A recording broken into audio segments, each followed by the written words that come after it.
Hello, today once more and welcome to another hack series.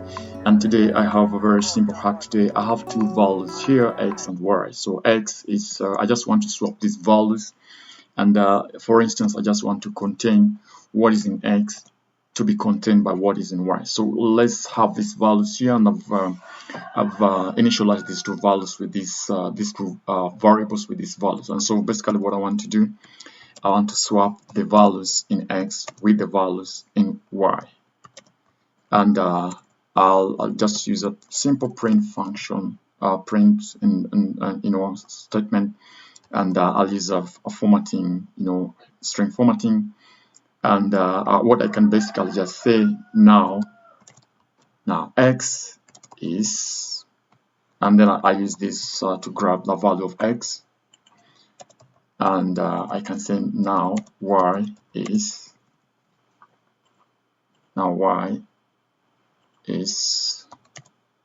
I do the same thing, I grab the value of y is that.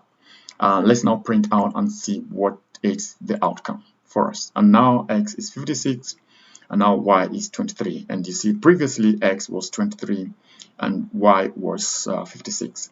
So we've successfully swapped the values of these two variables, and this is a very quick hack that can help you when you want to swap values that many beginners don't know about this. Even those people that have been using Python for some time, this might slip your mind, and this can be a handy tool for you.